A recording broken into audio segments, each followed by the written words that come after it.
Time now to welcome tonight's guests to the show. It is Tom Allen and Carol Kirkwood. Oh, beautiful. Yeah.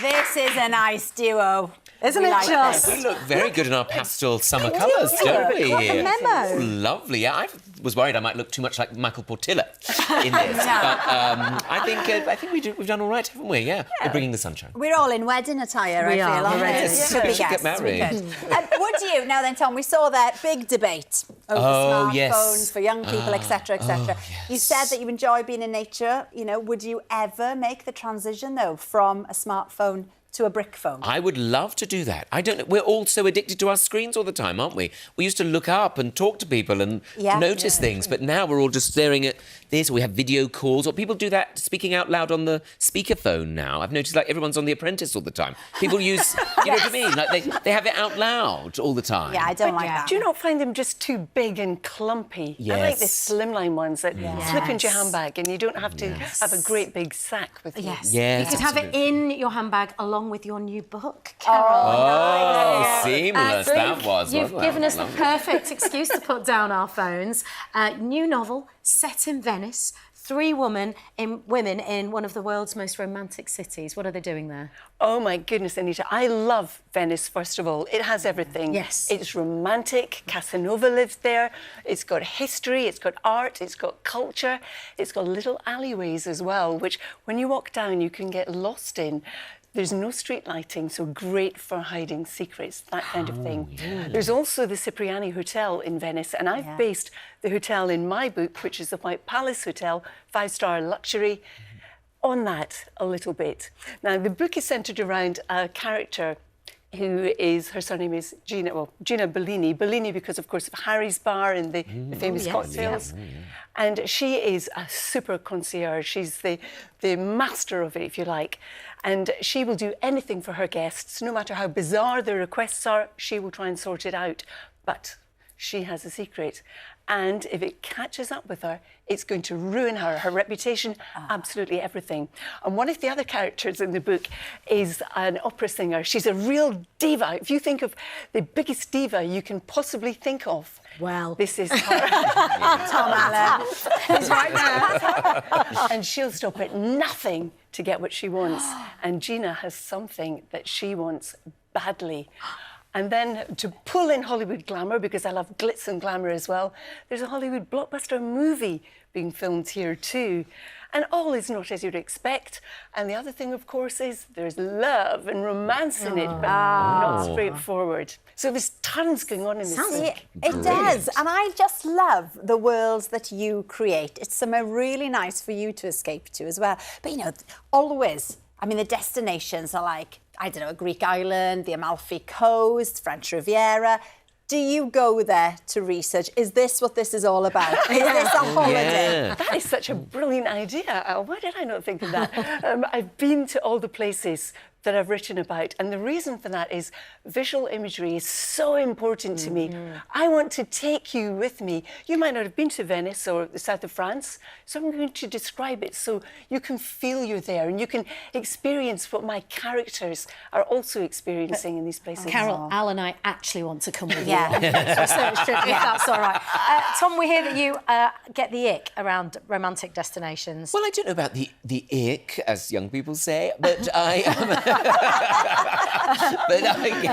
always think that there's quite a lot of pressure, isn't it? If you go to Paris, actually to feel this sense of romance all the time. And of course, Paris is a normal city as well, isn't it? So they, you know, you have got bins and things, which aren't always so romantic. So I think, you know, actually quite mundane places can still have a romance to them. So I quite like, you know, a service station can be romantic, can't it? Depending on the sandwich offering. And, you know, something... flowers. And the flowers, of course. Often they have a nice very nice floral array. display. Yes, absolutely. Lovely picnic benches outside. You never know who you might meet. Your real life, Carol, has been quite romantic. Well, very romantic since we last saw you. You got married in December. You say the weather wasn't on your side, which is terrible when you work in weather. That is bad. But you look super happy and super beautiful in that picture. thank you. Congratulations. Thank How's it all going? Fabulously. It couldn't be happier. It was the perfect day. It was a small, intimate wedding. It was beautiful. very romantic. But there was a storm. Can you believe it? Storm. But it's good. Storm Garrett. And when we booked it, obviously it was a bit in advance, so we didn't know there was going to be a storm. No. And I was watching it in the lead up to the wedding, thinking, no. But on the actual day, we didn't even notice it. No. And rain on the ring. Good luck, apparently. Is it? What? Oh, I'll take that, Al. Thank I've you. never heard that before. I've just made it up. It's because we had a storm as well. I think, I've never heard that before. Lovely title for your next book, though, isn't it? Lovely name for that. I'll read that on holiday. Once Upon a Time in Venice is out now. Time to bring you the latest from France as Team GB make their final preparations for the Olympic Games. Now, very shortly, Tom will be telling us just how competitive some former Olympians got in his latest series of Cooking with the Stars. Now, Tom, Cooking with the Stars returns to our screens. Before we hear all about the celebrities competing in the kitchen this series, let's have a little taste of what's in store. Let the games begin. Chop my chopping glove. Ooh, beautiful. No! Oh, I am so excited. really good, you know. Bubbling. That looks fabulous. Incredible. Unbelievably delicious. You better impress them. Bang on, baby. Tom, this is a great programme. Now, for those who haven't seen the previous series, just give us a little reminder of how it works. Well, this is our 4th year, actually, and we're just delighted that, people have really taken it to their heart. It's a simple cooking competition where celebs are paired with a chef mentor who teaches them how to cook a dish, and then they go into the kitchen and they compete against one another in a knockout style. But if they well, at the end of each show, there's a cook-off where their cooking is judged blind by their mentors and all the chefs on the competition. So it gets very, very tense. Very heated. And what I would say is we have so much fun. We have the best fun in that kitchen. Well, you do. Well, I do. Stand by and watch Yes, it. I just enjoy it.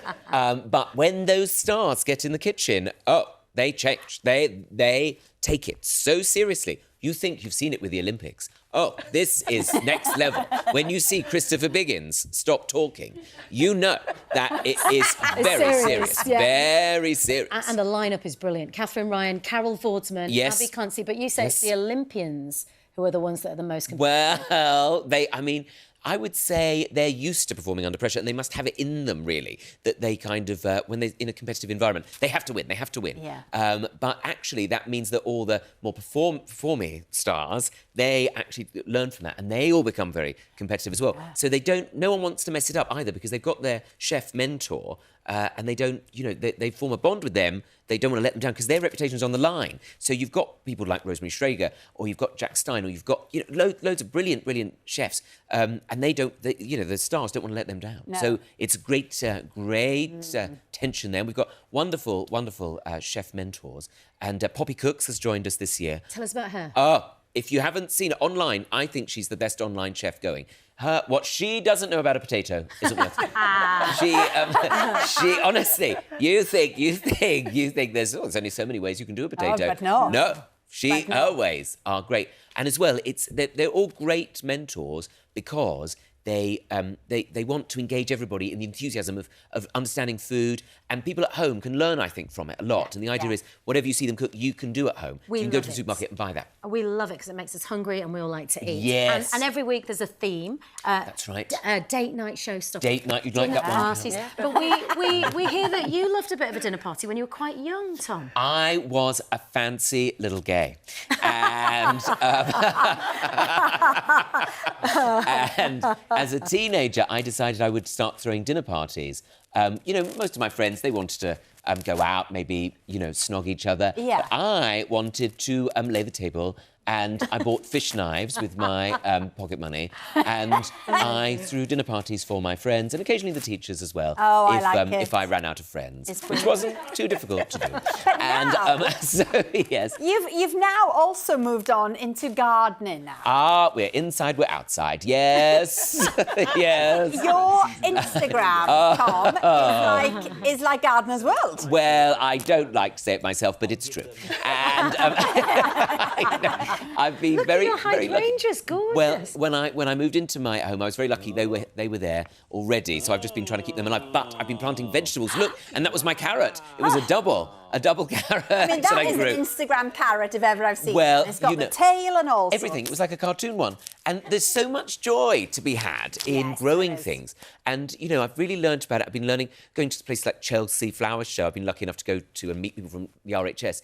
And what I love about gardening is that it's that sort of middle point of it's good for your mental health, it's good to learn about the environment, climate change, it's good to learn about what you're eating, it's good, it's just great. And do you know what's really great about it? You have to put your phone down. Yes. So... And there's just something wonderful about nurturing something as well, isn't it? And just watching it happen. Yes.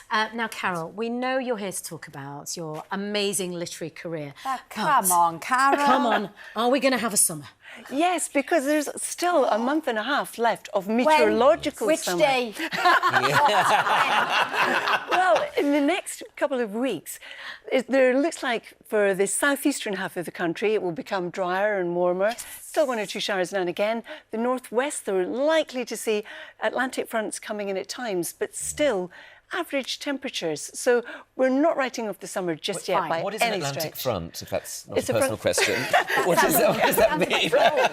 A front coming in from the Atlantic. Oh, so the weather coming in from the... Yes, Oh, I yes. see. So stormy weather at sea. Not necessarily stormy, it could just be rain fine. that's coming in. Wonderful. So That still is hope. good news. It's great No more news. rain. See? Well, you can watch Tom in the new series of Cooking with the Stars, which starts next Tuesday, 8 o'clock on ITV1 and ITVX. And that's all we've got time It is. for. So thank you to our delightful guest this evening. Roman and I will be here tomorrow, and we'll be joined by Russell Howard, Bella Powley, Nikki with Watchdog, plus more from Team GB. We'll see you then. Bye-bye.